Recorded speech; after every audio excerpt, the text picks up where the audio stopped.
whether it's physical or virtual. Welcome to Pharmacy in Place, launch of our report addressing inequalities through community pharmacies. My name is Kamlesh Patel. Though I wear a number of hats, primarily in the health and social care field or in regulation, I'm here today attempting to chair this event in my capacity as chair of Breaking Barriers Innovations. Now, I've been chairing events almost weekly, virtually, for about a year and a half. Big committees, big events, and then we've sort of become half physical or full physical, actually, with some of the organisations that I chair. Today, we're attempting the hybrid version. So I'll do my best. We have about a dozen people in the room, and I'll quickly tell you who's in the room with me. And we have probably about 50 people virtually from a variety of backgrounds, local authorities, clinical commissioning groups, probably new ICS shadow people, people representing large hospital trusts, commissioners, innovations and private industry, and of course our pharmacy partners, and a number of people from the inequalities sector. I think, delighted that Dr. Bola, Owolabi is with us today. It's really, really important. And it's great in a sense because our keynote speaker, Dr. Jon Bashford, attempted to get a train 3 hours ago, which was cancelled. Then he tried to get another train, which was cancelled. And normally we'd have lost him, but because of the virtues of virtual technology, he's joining us virtually. One of our other speakers as well has had some last-minute childcare problems, and she's also joining us virtually. So just a few housekeeping tips, and I think we're going to shove a slide up now, are we, George? Yeah, John, would you be okay to share that slide that you've got?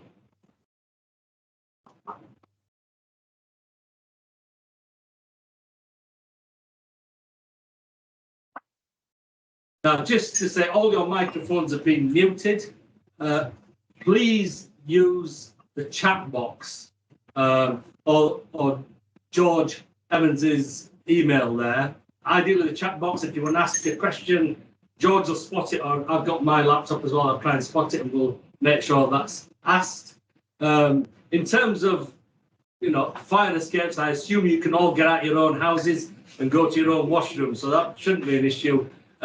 Everybody in this room just follow me. I think it's probably the easiest thing to do because I'll be out here first.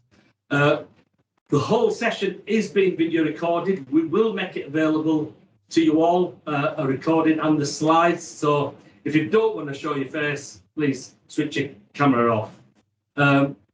Just for people in the room, please note the camera is following whoever's speaking, and the microphone, I'm told, is quite sensitive. So if you say something under your breath, like say some of the politicians have done and regret it, I'm just warning you now. Useful.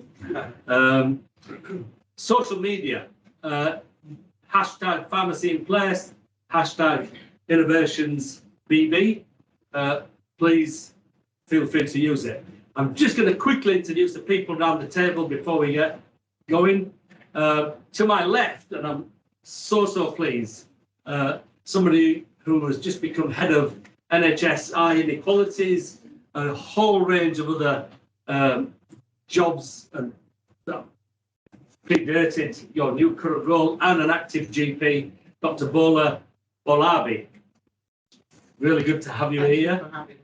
And we're looking forward to having a view from Bola about the national picture and what's happening. Then I've got a good close friend, Sarah Austin, the Managing Director of Integrated Care at Guy's and St Thomas's Hospital. No mean feat of a job, I think, in this climate. Really good to have you. We have Tim Rendell, Head of Pharmacy from one of our sponsors, the Day Lewis Group. Welcome, Tim. Sam Patel, one of the Executive Directors of the Day Lewis Group, again, one of our sponsors. In the far corner, we have George Evan-Jones from BBI, one of the authors of the report. Hidden under complete view is Dominic Caulfield from BBI, but he's hiding. We have Shilpa Shah, lovely to have you, the Chief Executive of Kent Local Pharmaceutical Committee. She's been a great supporter of the work at BBI and of our next guest from Delmergate Pharmacy. So we have Krunal Vyas, the Pharmacy Manager at Delmergate, the other sponsors of the report. Next to him, Clinton Bubb, General Manager, and no surprises, Jayesh Patel, again, from Delmergate. And we have Sam Patel, the Executive Director at the Day Lewis Group. And finally, last but not least, Avi Lasarow, the Chief Executive of a phenomenal organisation that deals with all things genomics, DNA testing. Avi will say a few more words about that, and I think some exciting ways forward here. We've got a couple of speakers virtually, Dr. Jon Bashford, the Director of BBI Head of Research, and Leyla Hannbeck, the Chief Executive Officer of the Association of Independent Multiple Pharmacies. So very quickly, a couple of words from me before we get into the nuts and bolts of what the report says and where we'd like to go to. I've been interested in community pharmacy sector for a long time. As a service provider, dealing with people with acute and chronic health and social care problems, as a researcher into health inequalities particularly, and latterly as a parliamentarian and a policymaker, not simply because I'm called Patel. That's not because, you know, we just happen to have a lot of Patels who own lots of pharmacies, but I'm not one of them. And I think there's been no doubt at all in all the conversations I had about the immense value that community pharmacies make, especially to those who are from the most deprived areas and suffer the greatest in terms of disparities in health outcomes. No one doubts that their value has been clearly demonstrated, especially during the pandemic. They've been remained open and functioning throughout, when many other parts of the system were inaccessible.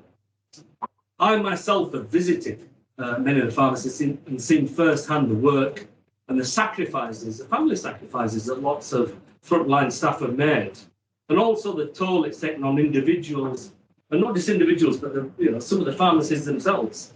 We've got some big financial headaches coming across in the future. For example, our research suggested almost 38% of community pharmacies could be in financial deficit in the next 3 years.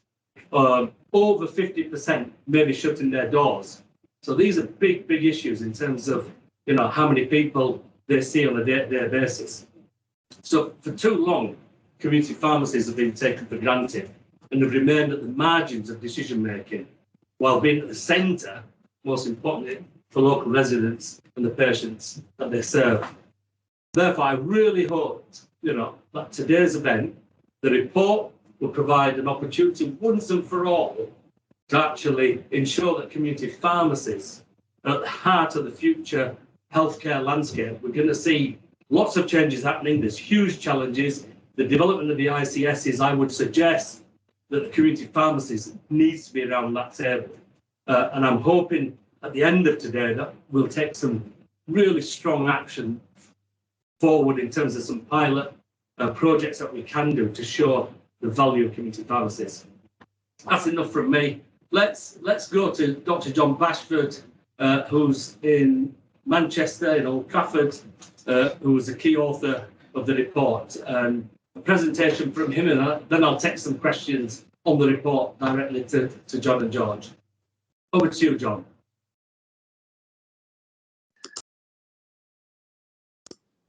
Can you hear me?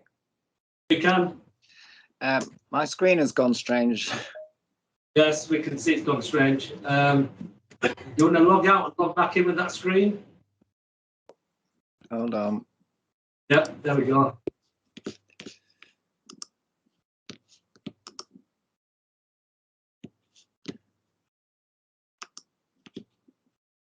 I'll take the opportunity to say hello, people. Well, you're all there. See you from Day Lewis and Shilpa, Leyla. Great to have you speaking later. Oh, and Harpreet, Sood. Lovely to see you as well. Are they back? Yeah. Off you go. Great. So thank you, everyone. I'm really sorry I can't be with you in the room. I waited for an hour at Piccadilly train station in Manchester this morning, watching the delay going up and up and up until eventually they said it was cancelled. And it was 2 hours for the next train. But here's the wonder of our technology today, that I can be here virtually. I'm going to talk about the report particularly, but why especially community pharmacy matters, some of the challenges that the sector faces, but most importantly, a pathfinder for the future. And the real value of today is going to be the discussion, but further engagement with all the different people that are here and listening and participating on how we practically take things forward. And many of you contributed to this report. So I really do hope it reflects the amount of valuable insights and experience that you shared with us. If anyone by chance doesn't have the report, please let George know, and we'll make sure you get one. The report looks at 4 significant areas of why community pharmacy matters: health inequalities, healthy living pharmacies, the range of pharmacy services that are now provided within these settings, and the workforce. So let's just look at some of these. If we just think about health inequalities, community pharmacies are an incredibly accessible setting for people. 90% of people are within 20 minutes of a community pharmacy. But in terms of health inequalities, that goes even further up in areas of higher deprivations. This is a service which is really at the heart of the core groups we want to reach in terms of inequalities in areas of deprivation.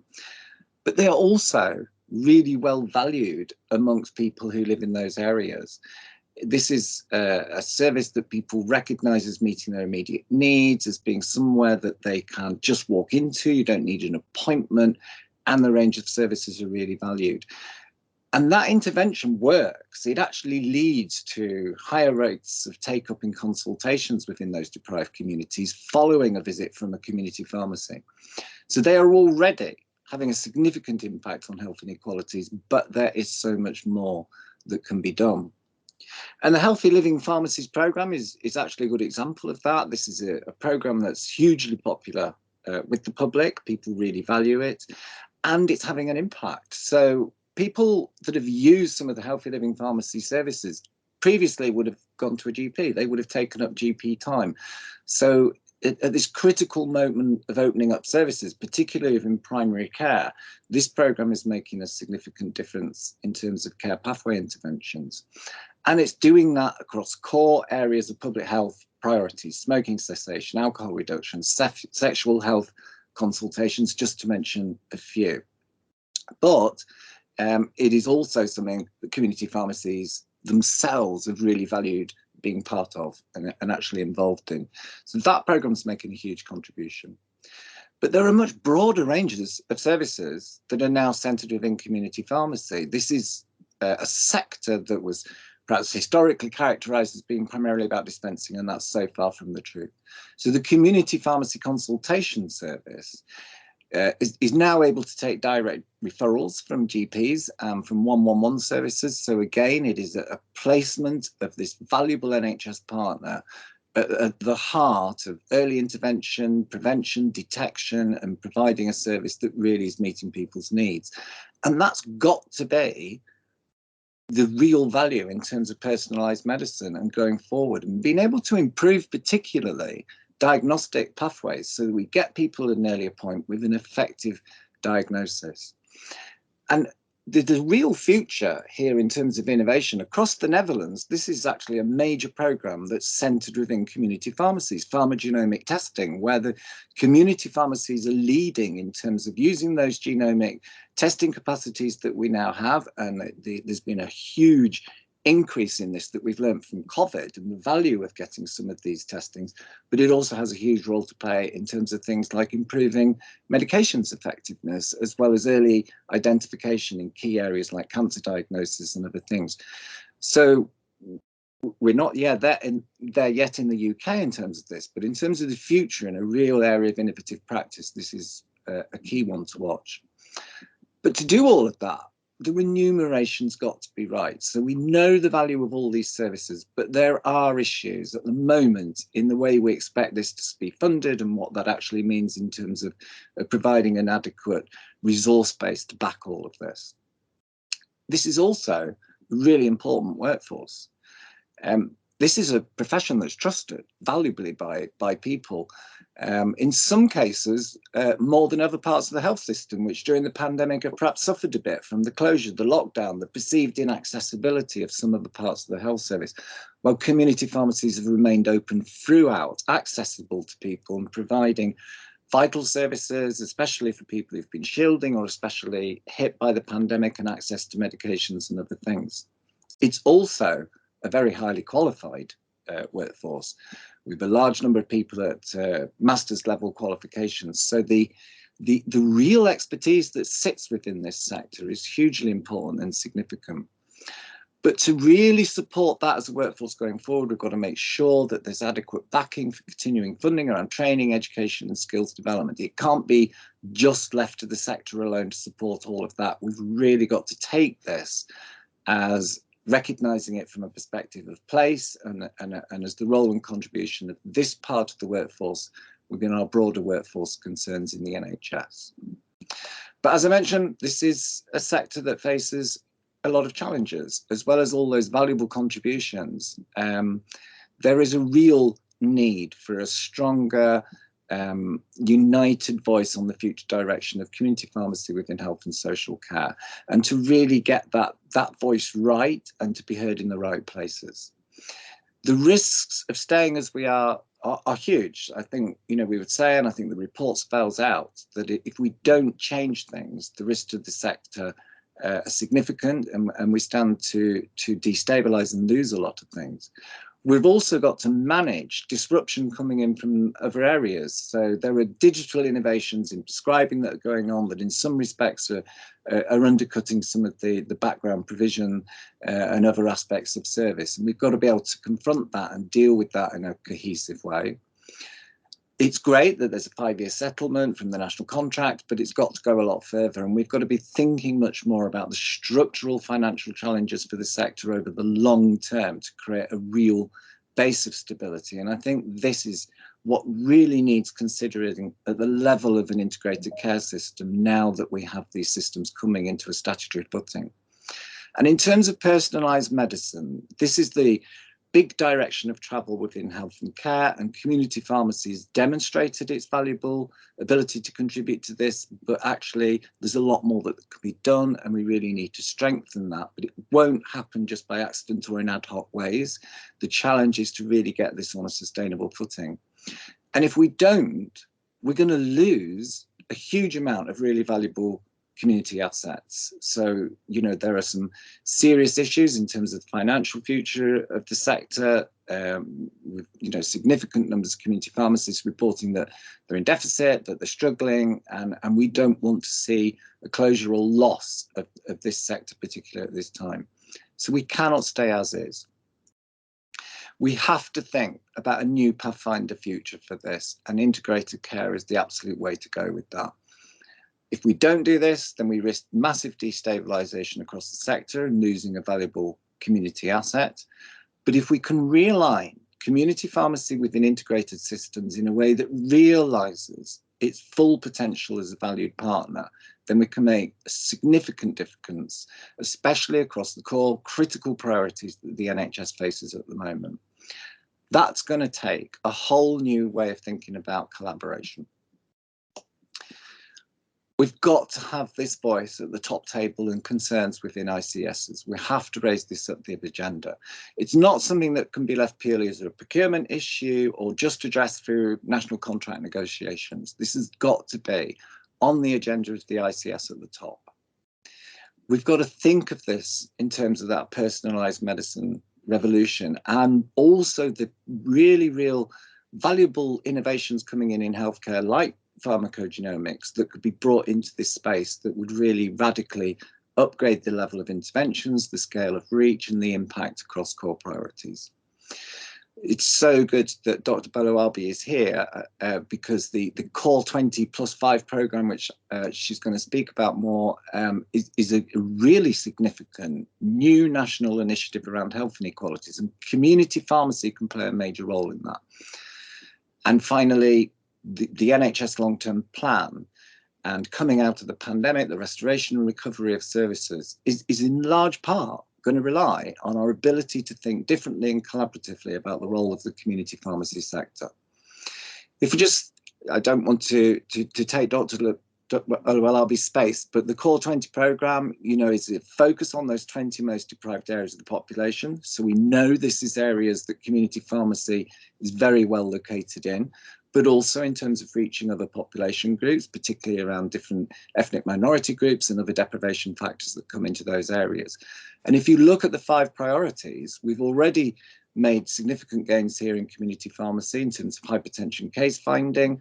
There is huge scope to do more around early cancer diagnosis. There are really good examples around the country of community pharmacy interventions in terms of chronic respiratory disease. A lot more that could be done from serious mental illness and in terms of thinking about maternity.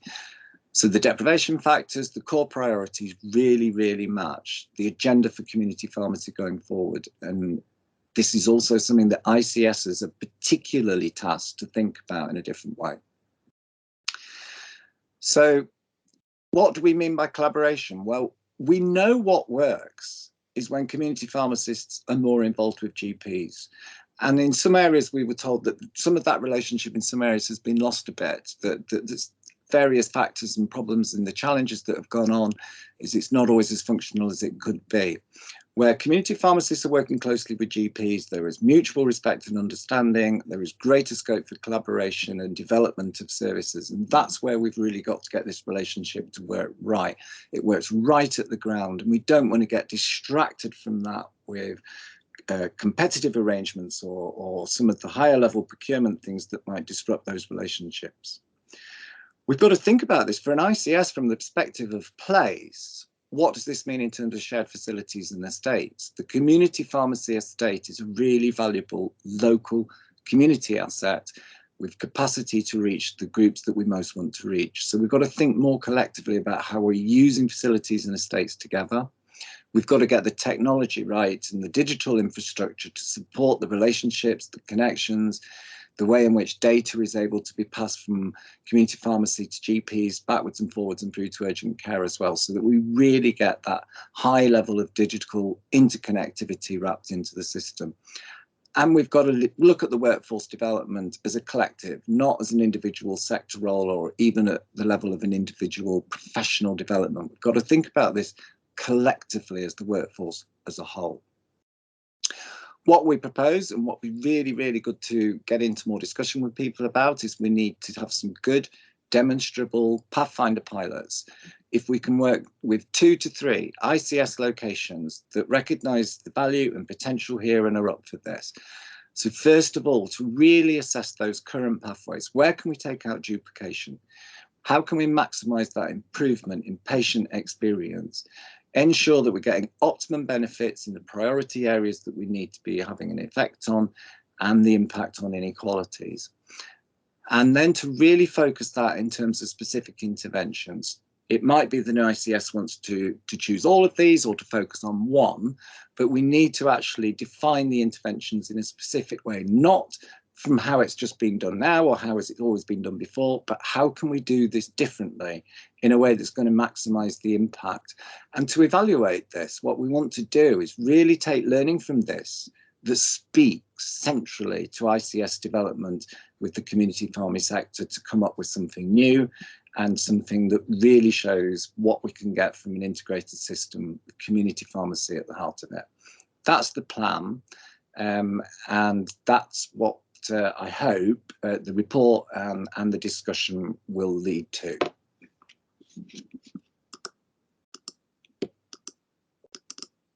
Great canter through a really important report. Dr. Bola was nodding many times throughout that, and I think it feels like some stars have aligned. So we've been talking about with other pharmacists for a long, long time, but nothing practically is being done about it. I think you've got a situation where now, and Harpreet is very helpfully put in the chat box, there's a huge amount of trust built up with pharmacists and community pharmacists in particular.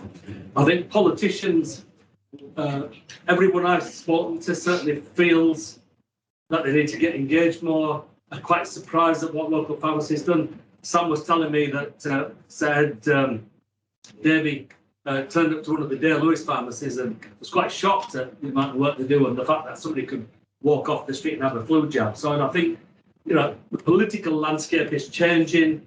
We have the Core 20+5 programme that Dr. Bowles is going to talk about. We have the bill in Parliament that's going to change the landscape. One opportunity to get a different way of thinking and commissioning and providing services. And then you've got some very exciting things, like you mentioned what's happening in the Netherlands about the pharmacogenomics.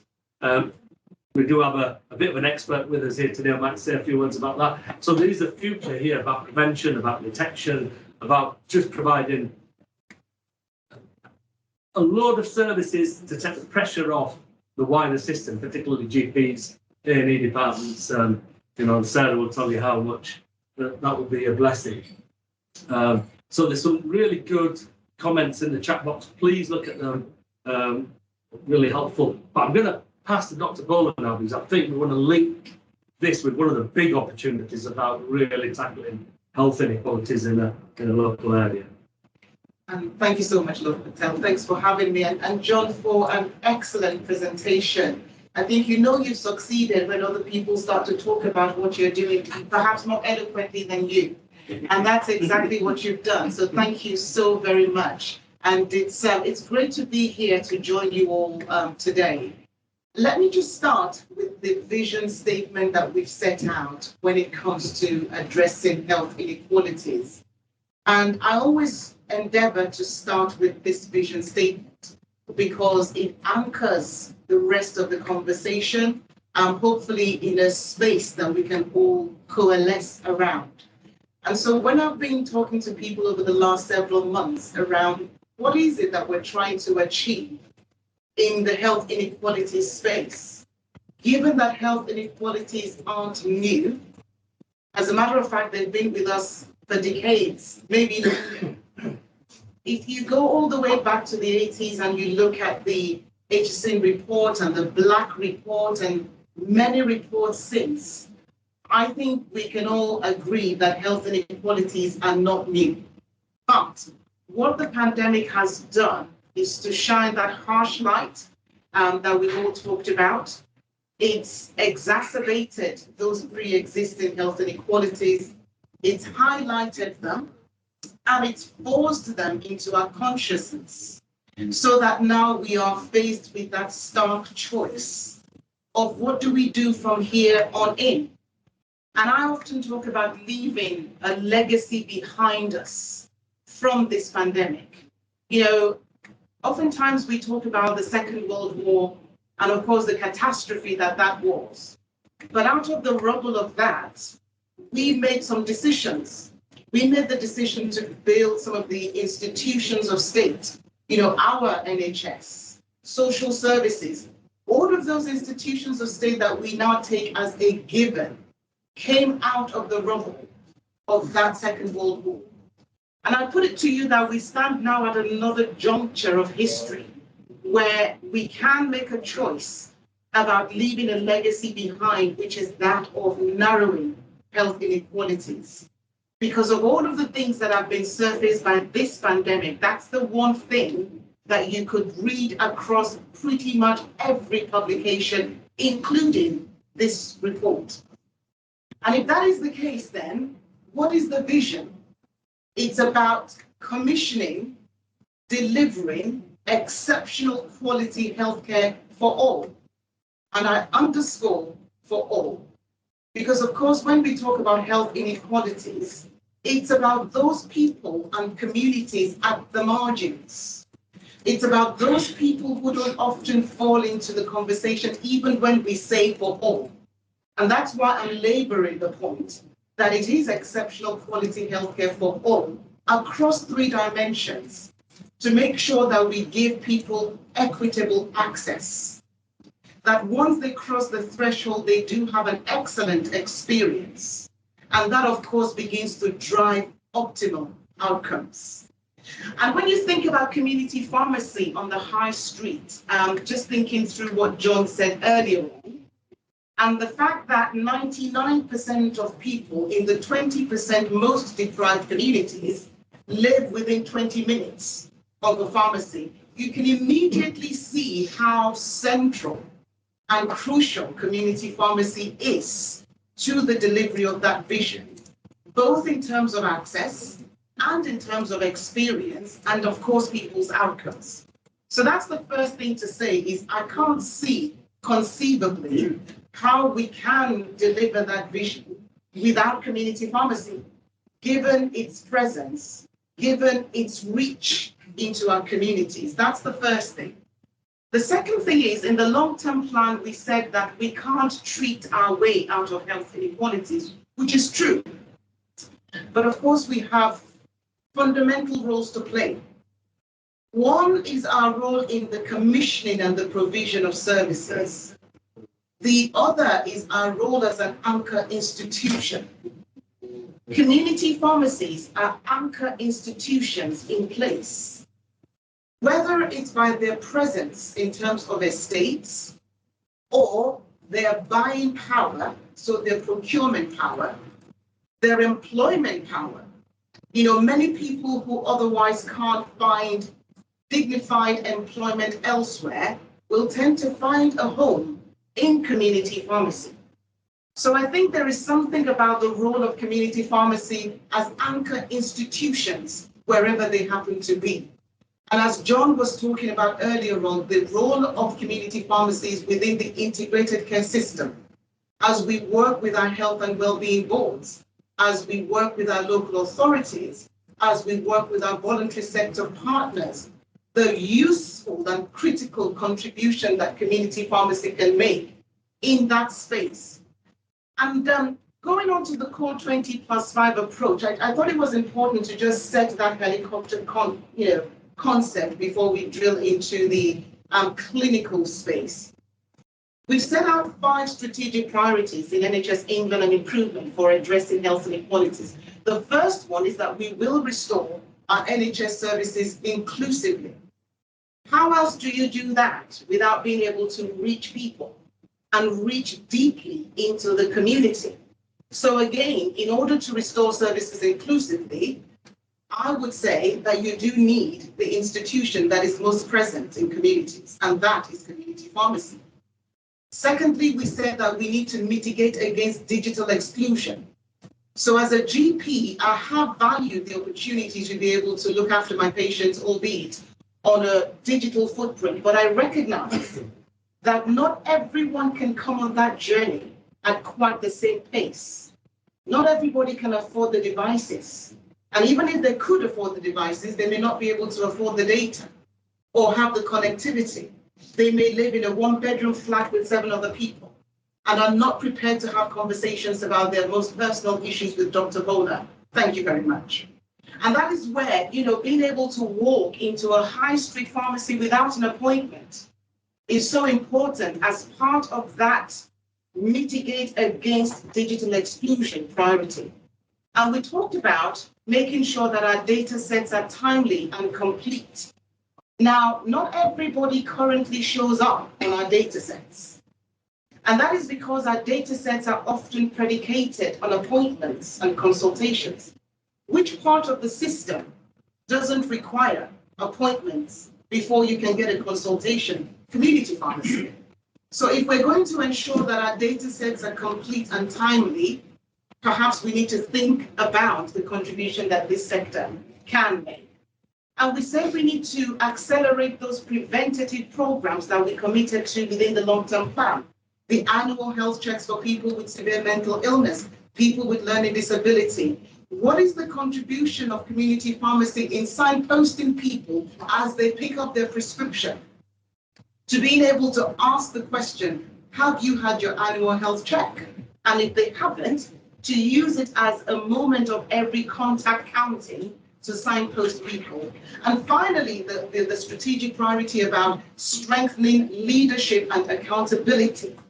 And I'll wrap up on core 20+5, and Jon has done a fantastic job. So without needing to rehearse that in great detail, we said we want to focus on the core 20+ population, so the 20% most deprived communities by the index of multiple deprivation. Those people experiencing homelessness and rough sleeping, our ethnic minority communities, those in coastal communities that live in relative affluence, where actually when you spread the surface just a little bit, you would see extreme deprivation behind those leafy high streets. And of course, those are the people who will go to pharmacy unashamedly. And what is the contribution of community pharmacy to early cancer diagnosis, hypertension case finding, COPD as the biggest driver of emergency admissions? 1 in 8 emergency admissions are due to exacerbations of chronic respiratory disease, particularly COPD. What is the contribution that community pharmacy can have across those 5 dimensions? I'll stop there. I think the case is made strongly enough, but I hope that's been useful. So my plea to you all is let's make the case for community pharmacy for equitable access, excellent experience, and optimal outcomes for the people that we serve. That was phenomenally eloquent, to the point, has raised lots of statements from people. I think there's no doubt everybody agrees with what you're saying. I think there's a frustration, certainly in this, reading some of the comments about when will government move, when will funding follow, still at the margins. And I go back, I think, to the original potential for opportunity. And that ICSs are going to be established. We now have a very senior voice in the NHS. How many senior directors from NHS I have come to a function like this and talk so positively and constructively about the role of community pharmacists? So I think that's so important.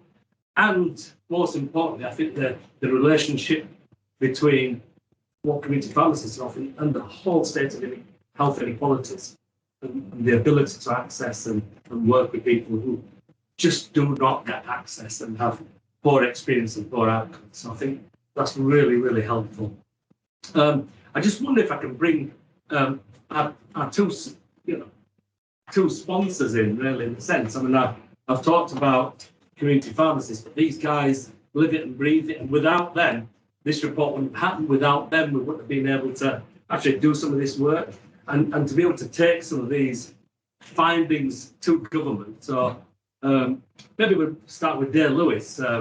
There's 3 people here, but I think Jay probably going to say something on behalf of Dale Lewis and how you found the project. Welcome everyone. My name is Jacob Tell. I'm the Executive Director of the Dale Lewis Pharmacy Group.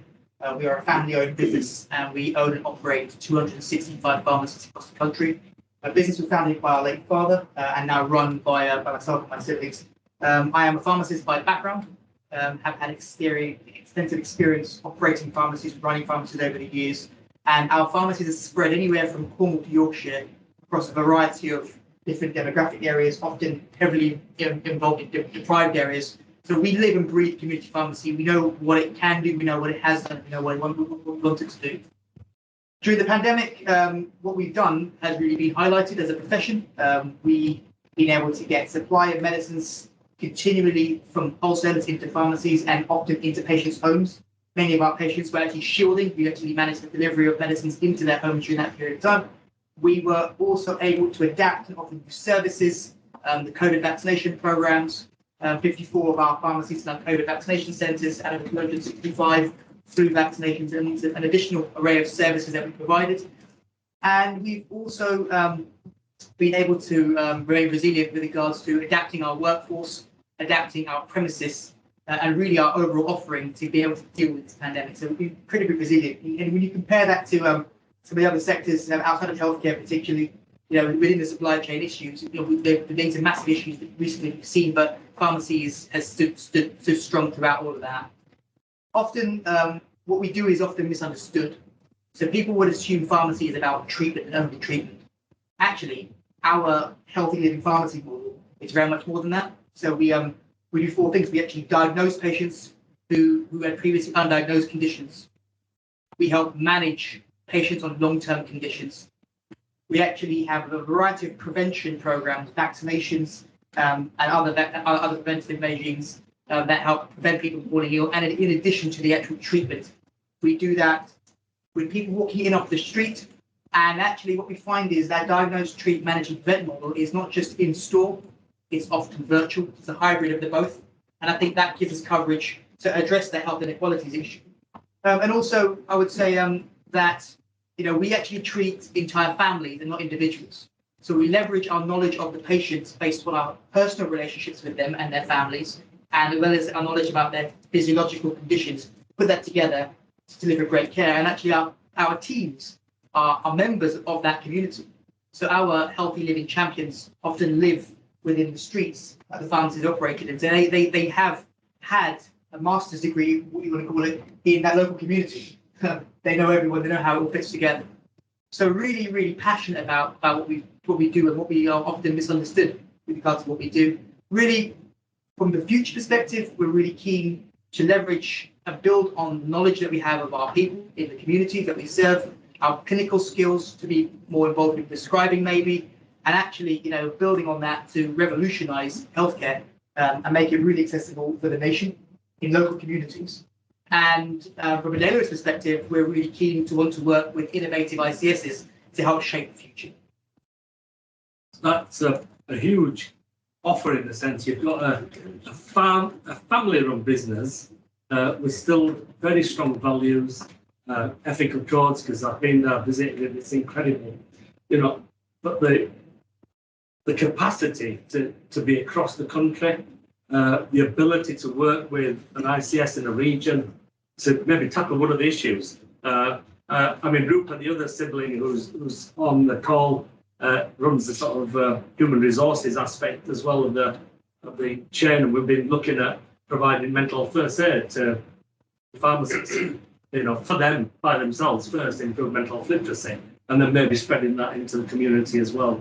So some innovative ideas and suggestions. You've got the contact details there. Please get in touch. If you're an ICS that wants to trial one of the key areas of addressing health inequalities, then here's a fantastic opportunity with somebody who's willing and really interested to develop new ideas.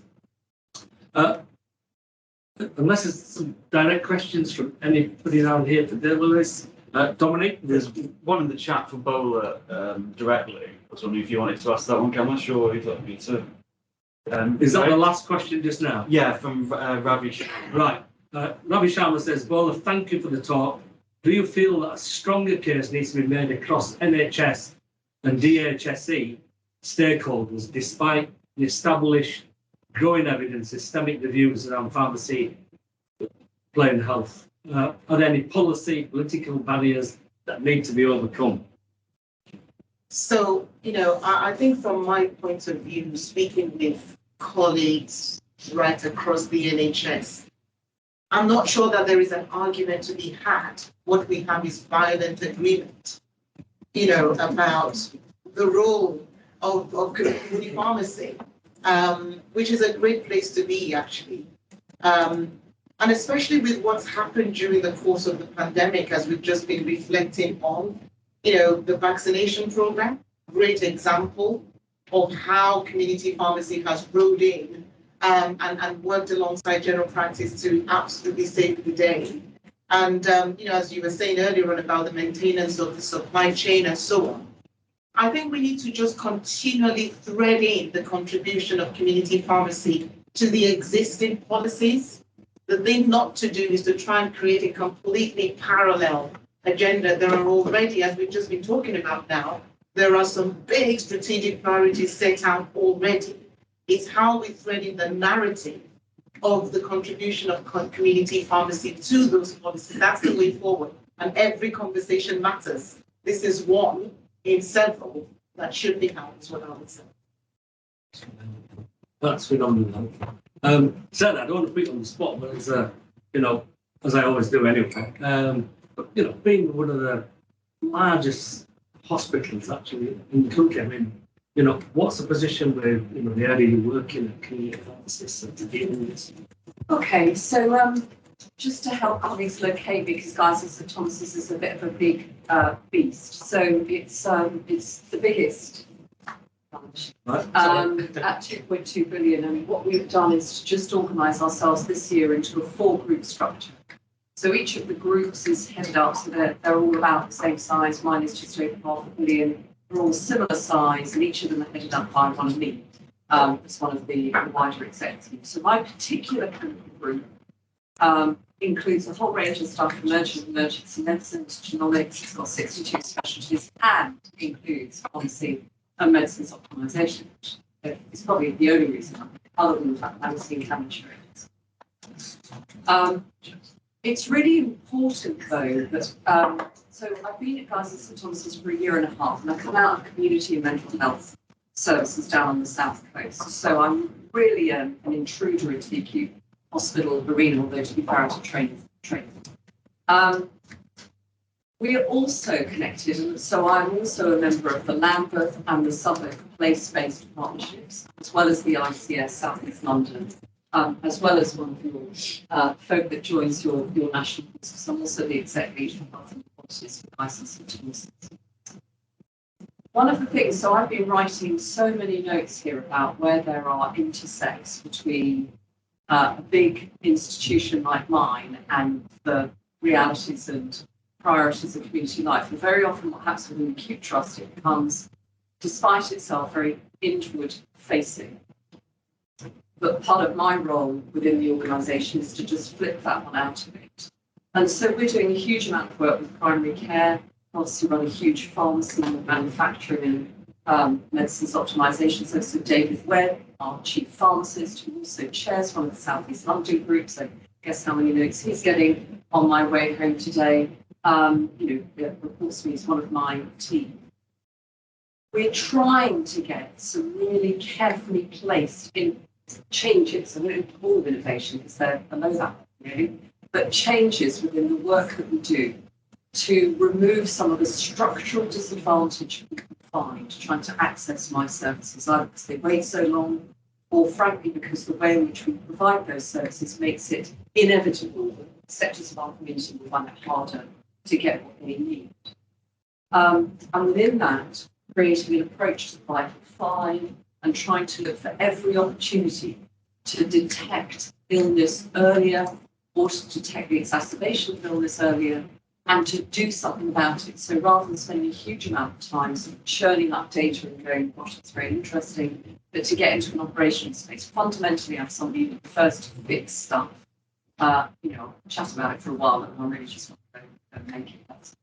So I think there are a number of opportunities both within my immediate boroughs of South East London and Southern and the wider South East London police, but also with my organisation to do stuff together in the same way as we do with social care and primary care. So I also run community nursing services and the community pharmacy service. So it's all goodness for you really.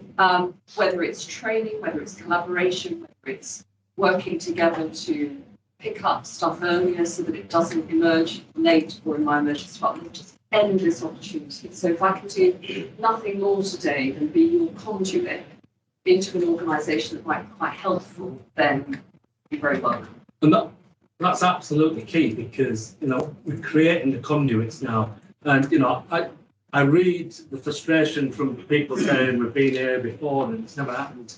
And I keep saying we've got conduits, we've got powerful conduits with a strong voice. We've got a couple of ICSs, especially Essex, who are keen to work with us. We're already got a fantastic project working with the ICS in North East Essex, and Bola and I are both going there in a couple of weeks to Clacton-on-Sea to tackle health inequalities through the lens of employment and unemployment. So, I think the conversation continues. It's great so many people are keen to join in. We've got Derbyshire as well. Delmergate, our other sponsors. Now, we met Delmergate because we were working on looking at marginalised communities and the cost of not working with marginalised communities in the area of Kent. Tune of hundreds of millions of pounds because the prevention was just not going there. So it was great putting more money into public health, but the people who could access it and were reasonably okay did even better, and the people who were marginalised got marginalised even more. But we came across this fantastic chain of pharmacies in Kent, and we were looking at actually many years ago a COPD project where chemists could. So maybe Jayesh or Clinton. Clinton. Okay. So if you were. My name is Jayesh Patel. I'm the managing director at a family-based group of pharmacies based in Kent. We've been going for almost 35 years now. So from my point of view, I've seen the complete evolution of community pharmacy from just dispensing prescriptions to now really at the forefront. And what I can echo everything that Jai from Day Lewis has just mentioned, so I won't bore you with those details. The thing that I can take away is what Dr. Bola just now said, violent agreement, and that's exactly what it is. I mean, we as community pharmacists have now been really identified as the true soldiers during the COVID. My group has been, and just like Day Lewis, are predominantly based in communities where Dr. Patel has just mentioned, in very deprived area where during the past 18 months, especially in the lockdown, nothing else has been open except for our pharmacies.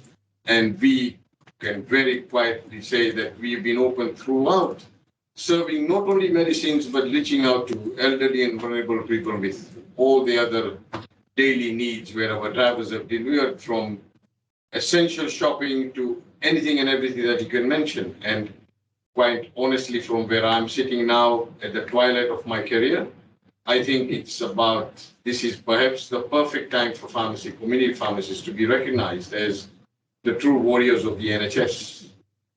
And I hope this event can produce some really fundamental differences or changes in how community pharmacies are remunerated and funded. Really helpful. And that sort of regional perspective, again, family owned, many years, over 35 years, I bet I've seen a generation of move across from being a child to an adult now as well. And Jayesh, you're nowhere near the twilight of your career, which is just beginning. Lots and lots of comments still appearing, but I want to bring in somebody really special now, because we talk about pharmacists not having a single voice, a national voice, but community pharmacies do. And that they have a good voice from the Association of Independent Multiple Pharmacies. And we're lucky to have Leyla Hannbeck on the call to give us an overview of probably some of the things you've heard, but maybe others as well. Leyla, thank you. I know you've had problems with childcare. Oh gosh, I tell you, what do you do with children? They send challenges right at the last minute. So thank you so much for inviting me to this event. And I was truly inspired by hearing both Dr. Jon and Dr. Bola speaking so fondly of community pharmacy, which is amazing to hear. As you know, I'm Leyla Hannbeck. I'm the Chief Executive of Association of Independent Multiples. And both Delmergate and Day Lewis are our members, which is great. And we represent pharmacy groups across England and Wales, a significant number of branches across the country. And our members tend to be the most innovative, forward-thinking, and also change-embracing part of the pharmacy sector. And you mentioned, Dr. Bola, about the role of pharmacies and employing people regionally and locally, and that is an absolute important thing. And I see every day how our members go over and beyond, providing those sort of jobs in local areas, but also looking after their employers. I've had in-depth conversations with Rupa about this, because we were at an event recently and we were celebrating pharmacy achievements, and it was absolutely amazing to see what pharmacy teams do locally. From a national organization perspective, what we do, we work with other organizations as well to make sure that the voice of community pharmacy is heard around NHS England's roundtables and with the department. We also work with the APPG, and I can see that Daniel from APPG is also present here. So we kind of put across, in terms of like our key points from community pharmacy perspective to parliamentarians, and we ensure that community pharmacy is put out there, not just obviously with politicians and with decision makers, but also with members of the public as a solution to the NHS, and also highlight our role, not just in managing patient care on a daily basis, but also the social care elements of things. Because as both Dr. Jon and Bola mentioned, we have community pharmacies across all communities, and the role that they play in health and inequalities, and we need to think about all those, the lonely people, the people that cannot get out of their house, and how dependent they are on their community pharmacies locally. And as part of our role, we also work very closely with our members and with LPCs to engage with ICSs. As we know, obviously, we've had reforms within the NHS before, the formation of CCGs, so we're very keen to ensure that community pharmacy is looked at as a solution locally. So working with ICSs is obviously a very, very important point. And a lot of the things obviously have been already mentioned. The key aspirations for ICSs is very much around improving outcomes, tackling inequalities, enhancing productivity, and also helping NHS broader social and economic development. And we certainly believe that community pharmacy is a solution around that. I mean, from our perspective, our members help patients live longer independently in their own homes. And that is a huge element. And also, we believe that, for example, prevention is definitely something that community pharmacy could lead on. Vaccination program, we've demonstrated what great job our teams can do with COVID vaccination, but flu vaccination. And in fact, this year alone, before November, we are set to kind of break the record for the entire season compared to last year. So it just demonstrates the sort of trust that patients have in us. I also wanted to bring up here the Health Watch survey that was recently done, and this was done with the public, and members of the public overwhelmingly rated community pharmacies very high in terms of like the confidence that they put in their local pharmacies. And and we believe that pandemic was mentioned, community pharmacy demonstrated its role in the society as part of pandemic, but also the pandemic taught us that the solutions are always kind of closer to our doorsteps than we sometimes think. And bringing volunteers together, local health groups together, and pharmacies together, during the pandemic, absolutely, worked as a great solution altogether. So we want the skill sets of our pharmacists to be used appropriately, and as both Jayesh and Jay mentioned, supporting community pharmacy to achieve its potential. We know that we can be a solution, and we know that we have that sort of mentality. We want to be there, and we want NHS England, the department, and the political, parties and decision makers to work with us to drive that forward. And it was very reassuring to hear from Secretary of State Sajid Javid mentioning, the important role of pharmacies going forward, and we look forward for that to be implemented and come to force. Currently, we've got challenges in regards to our workforce, and we definitely need support around that and a level playing field for community pharmacy to be able to perform to the maximum of our capability. So I don't want to go much longer than that, because the excellent speakers prior to me highlighted a lot of other things around community pharmacy. But all I wanted to say is that involve us in the journey, in the early planning, and I can see that Wazim is here as well. I'm working with Wazim at NHS England in terms of some of the early planning and bringing that sort of community perspective into service development, which is great to see. And it's just count on us and believe in us and support us, and we will not let you down. Thank you very much.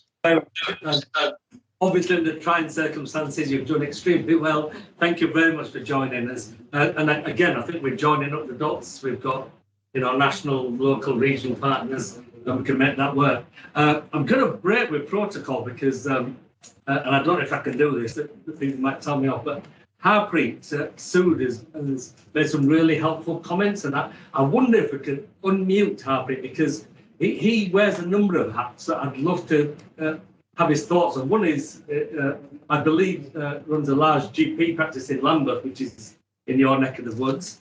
And also, more importantly for us, is a non-exec director on Health Education England. So I was wondering to ask you something about the education and training and workforce when it comes to pharmacists.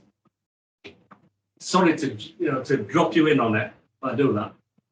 No, not a problem, Kamlesh, and great to be here. Thank you for the opportunity to speak. Like Kamlesh said, I'm a GP in Lambeth in Kennington. I also sit on the board of Health Education England and have previously been helping some members of Day Lewis think about where things are going from a technology perspective and what the opportunities might be.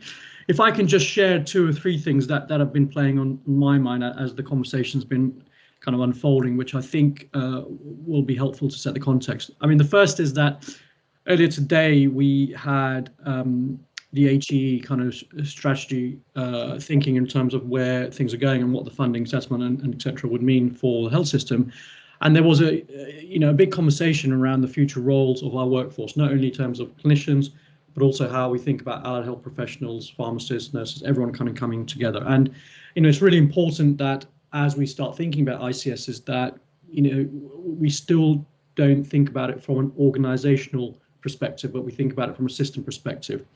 Because if we do, then ultimately what we end up doing is thinking about roles for GPs and GP practices. We think about roles of pharmacy and pharmacists. We think about roles of nurses in hospitals. Whereas as we are forming these systems, we need to start thinking about how can we work across a system, what kind of multidisciplinary teams we need, but also how do we develop a workforce that can work cross-purpose and work in different settings. And that will require a tremendous amount of planning. It will require resources, but it will also be an opportunity for people to work in different settings. And I think that's an exciting proposition, but that can only really work if, for example, we work closely with colleagues from the pharmacy world so that we have a real understanding of the opportunities in local pharmacies and communities. So that's kind of my first starting point, is how do we think about that? The second is that as we think about the opportunities in community pharmacy, there needs to be a position here which allows us to really understand what can community pharmacy really do and what are the potentials with it. I know some of the chat that we've been doing on the chat group, it's been talking about, the role of community pharmacy working with GPs, working with, again, the ecosystem. I think that's a helpful lens, but I think there's a real unique opportunity here where if we were to get a blank sheet of paper, what would that look like for us in terms of innovation, in terms of the role of tech, but also in terms of understanding what the consumer stroke individual wants. And the footfall that community pharmacy gets, I think there's a real opportunity here to start thinking about things differently that a GP or other people in the health ecosystem today have not necessarily thought about. Because if we start thinking about it or looking at it from the lens of what is there today, I fear that we will miss an opportunity to really push the boat out, to really understand the potential of innovation and the potential of transformation. And if I look at the new National Director of Transformation that's joined NHS England, Dr. Tim Ferris, he's come from the US, and he's also bringing a perspective of a lot of the innovative changes that is happening across the US at the moment, in particular with some of the bigger retail pharmacy chains there. And so as a group, I think presenting a position on that could be hugely exciting because we now have an ally that understands pharmacy and understands the role of pharmacy on that perspective.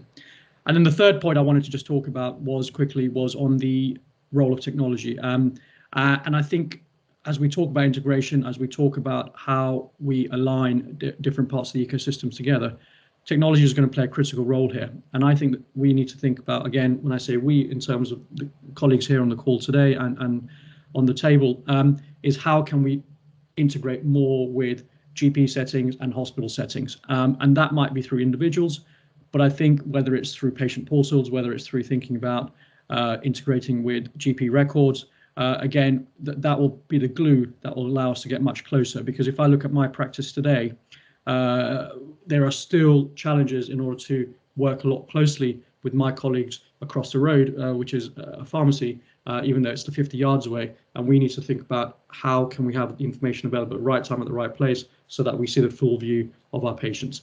E-prescribing is one small element of it, but I think there's a lot more we can do with the role of technology, and I think we need to think about that a bit more detail. So that's just a few comments from me, Kamlesh.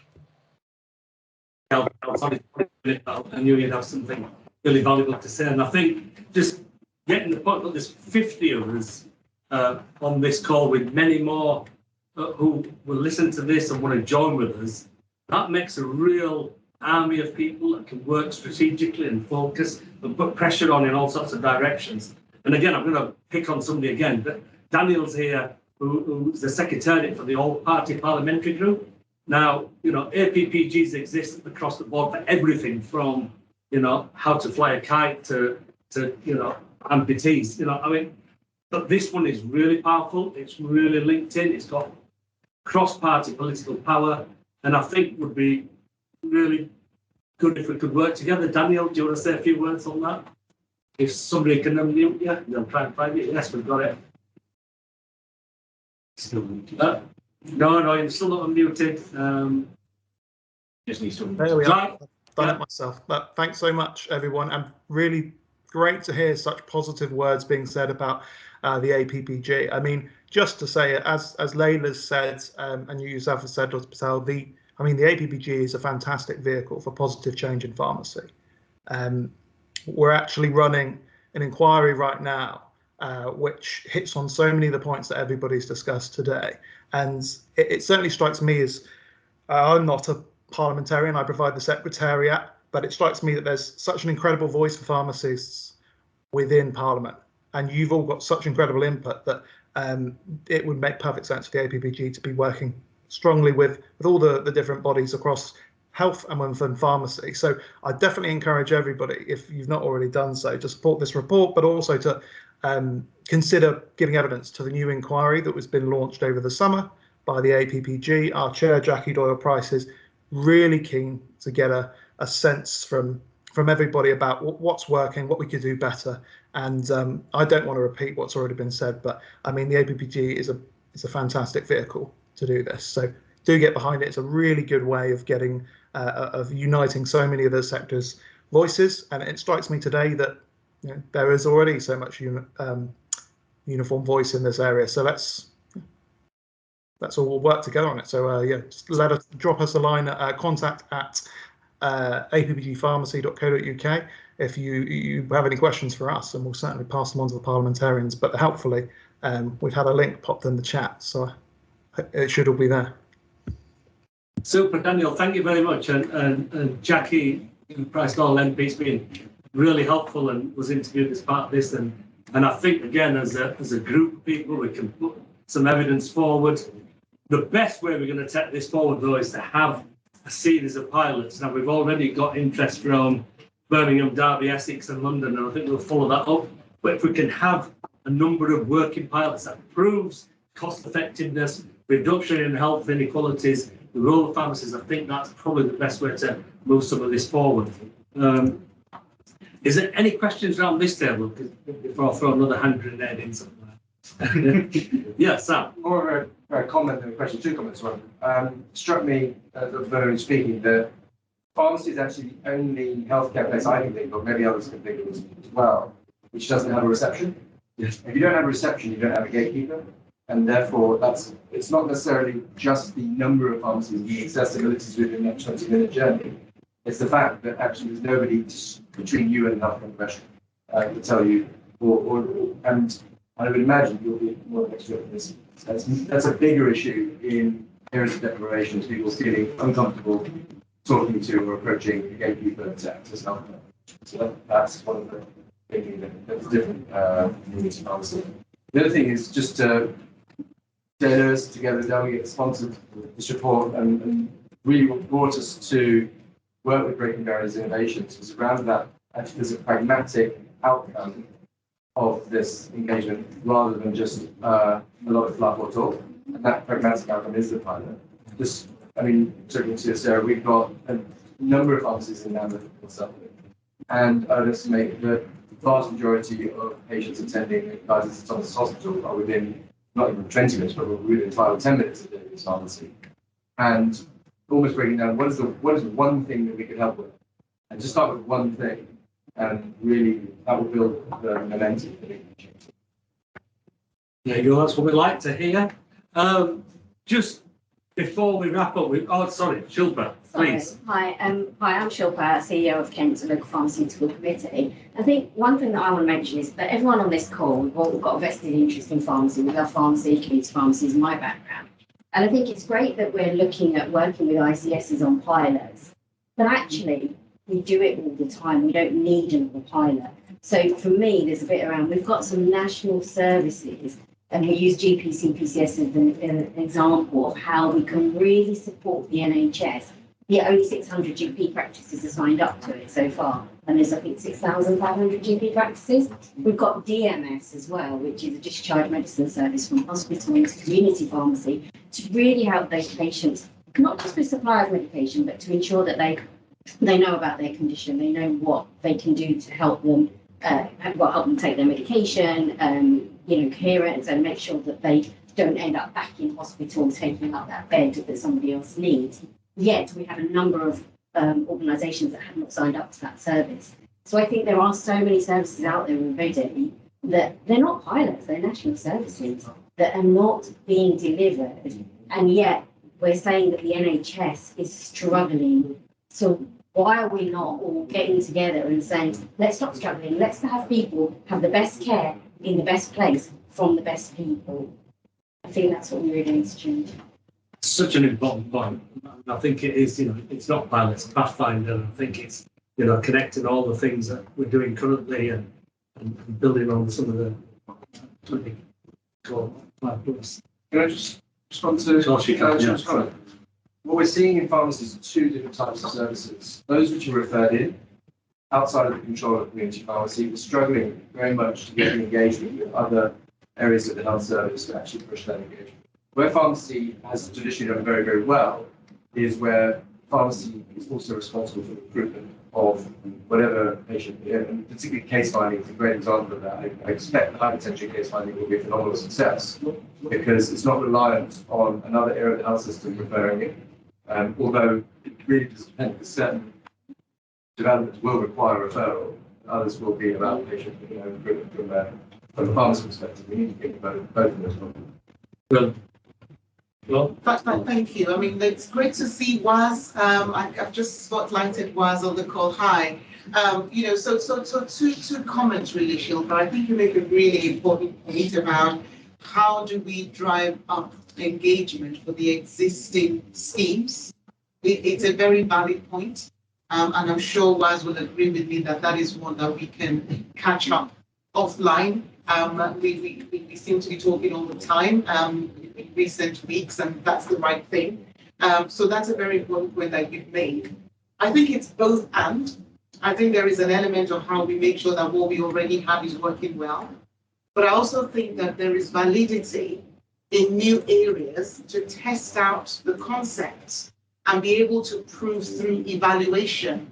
It's all about the data, as you know, to use these projects that Lord Patel was just talking about as a way of testing some of these new concepts that we've been talking about, 420+5 as an approach, and the unique contribution of community pharmacy in that respect. Because without that, it becomes very hard sometimes to make an objective case. At the moment, I am making a case that is both objective and subjective. So as a GP, I know the reach of community pharmacy. This report has validated that even more, but we've not done it in the context of some of these specific things. So I think it's a both and, drive up what we've got and test in the new areas and prove that it works.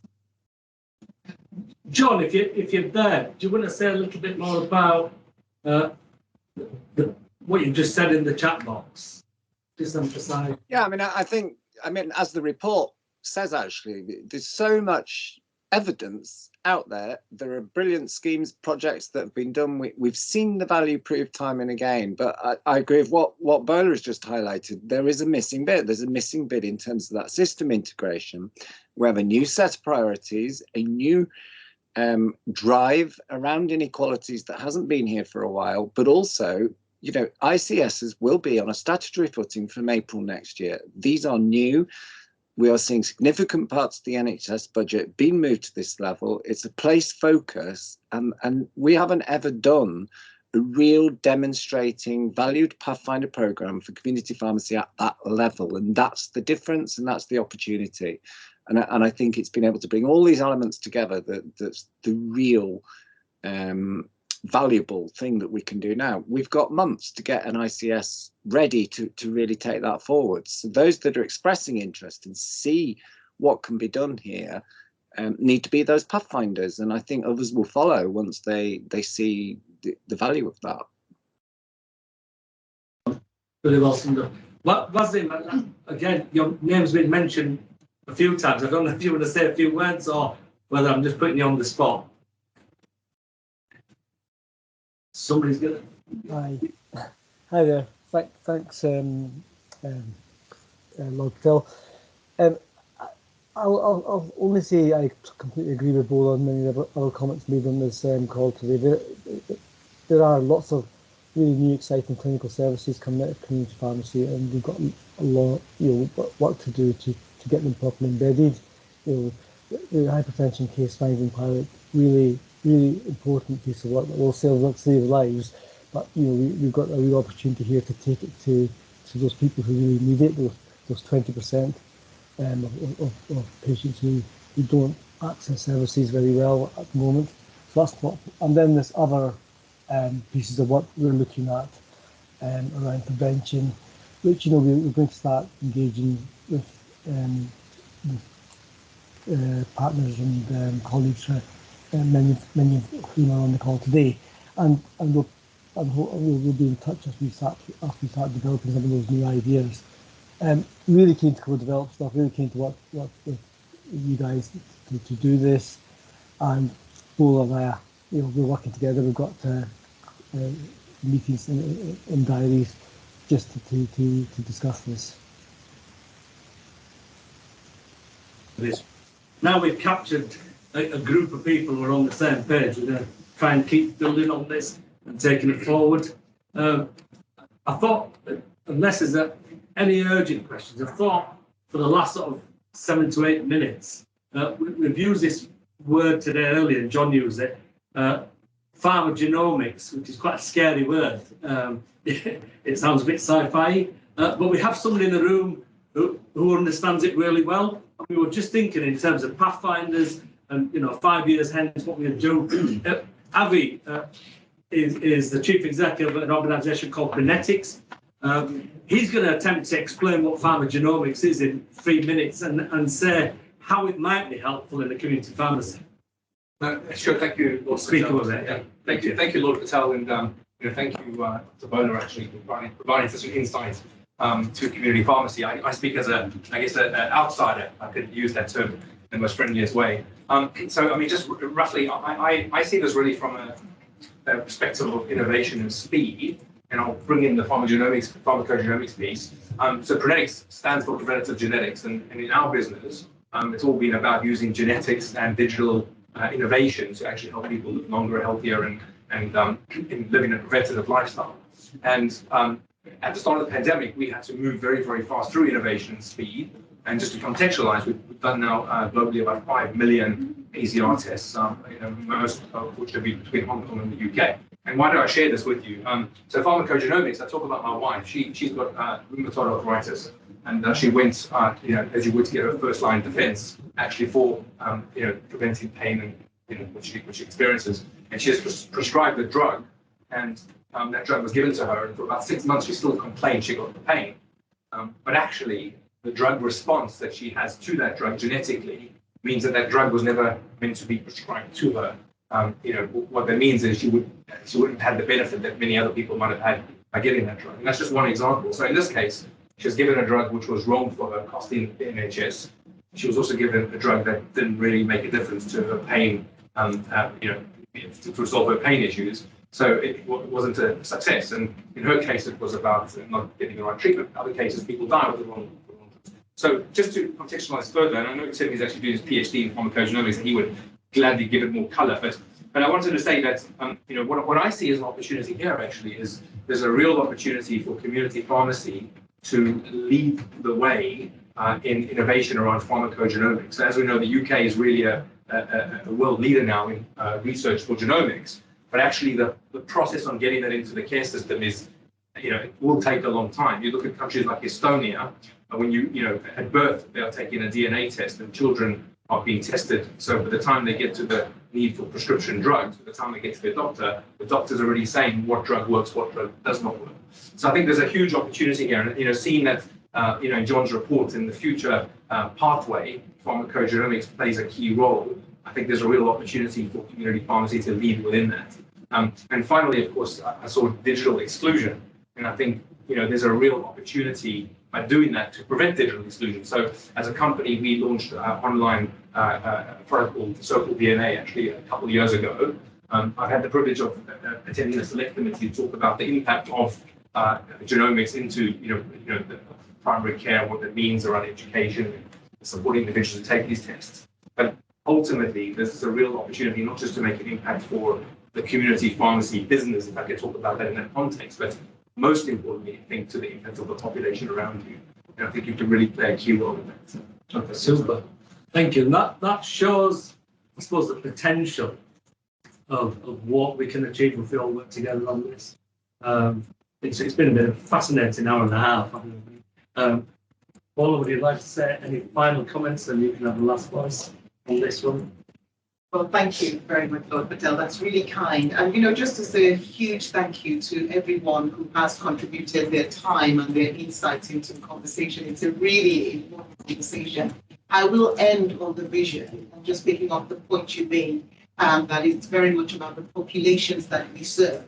So all of the conversation that we've had this afternoon, and that I hope we will continue to have, is in service of that vision, that our populations do get equitable access, that they do have an excellent experience, and as a result of that, they have optimal outcomes from all of our collective efforts. And I'll leave it there. And I'm not going to destroy that eloquent ending at all. So thank you all very much. For those of you travelling, safe journey back, and for those of you at home, put the kettle on. See you soon.